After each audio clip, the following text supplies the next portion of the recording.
दर्शक अस्सलामु आलैकुम। आज 6 আগস্ট रोज बुधवार আমরা এসেছি আমাদের ঐতিহ্যবাহী পাবনা জেলার শরৎগঞ্জের হাটে। এই চাটমোহর উপজেলা অবস্থিত। এই হাটে কিন্তু প্রচুর পরিমাণে পেঁয়াজ এবং রসুন ওঠে। আজকে আমরা সেই পেঁয়াজ এবং রসুনের হাটেই রয়েছি। তো যাই হোক, গত দিনের যে বাজারটি ছিল ৩,৩২০০ উপর বাজার। দেখি আজকের হাটে বাজার কত করে যায়। কাকা, রসুন কত করে কিনলেন? রসুন ২৮০০, ২৯০০, ৩০০০। ২৮০০, ২৯০০ কি কোয়ালিটি কিনছেন? বড়টা ৩০০০, একদম সবচেয়ে বড়। ৩২০০, ৩১০০, ৩২০০ একবারে মাথাটা গেছে। আচ্ছা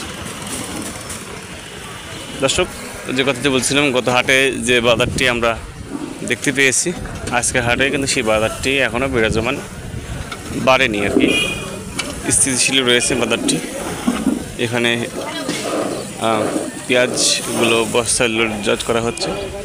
কারণ এদিকে বড় একটি গাদি আছে। এখানে আসলে আজকে বাজারে পাইকারি দর কত ছিল সেটি আমরা জানার চেষ্টা করি। কত কিনলেন আজকে? ২৬০০, ২৭০০ উপর বাজার। কয়মন কিনলেন? এই তো এক গাদি, ৪ টন। ৪ টন মাল। দর্শক দেখতে পাচ্ছেন পেঁয়াজের বাজারটি গত হাটের তুলনায় একটু বাড়তি।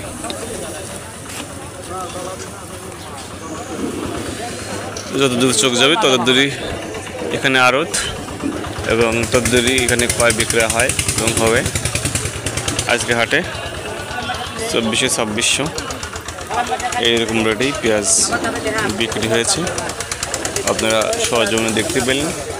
এখানে মূলত মাদ্রাসা ফিল্ড, এই মাদ্রাসা ফিল্ডে পেঁয়াজ এবং রসুনই ক্রয় বিক্রয় করা হয়। তো এনারা কত করে কিনলে শুনি। ভাই, কত করে কিনলেন পেঁয়াজ? পেঁয়াজ কিনছি ভাই ১৭০০, ২৬০০, ২৭০০, আই বাজার ধরেন ২৭০০। ঠিক আছে, তাই দেখো ১৭ থেকে শুরু করছি, মনে করেন যে ২৭০০। এগুলো কিনলেন না? উপরকারে যে এই পেজটা মনে করেন যে ২৭০০ টাকা, এগুলো কিনছি ২৫৫০, ২৬০০ টাকা। মিডিল সাম হলে ২৫৫০, আর যে বড় সাম সেটা হচ্ছে আপনার ২৭০০ কিনছেন। এটি সর্বোচ্চ বাজার গেছে। যাই হোক, কথা কিনছি মনে করেন যে ১২০০ টাকা। ১২০০।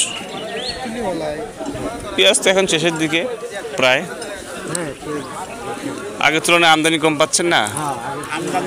আমদানি কম, হ্যাঁ ওটাই। পেঁয়াজ এখন শেষের দিকে। আর কিছু যাদের কিনা আছে ২-১০০ মন করে, তারা হয়তো আস্তে আস্তে করে বের করবে। তারা চাইবে যে আরও কিছু দাম বাড়ুক, এই চিন্তাই করবে।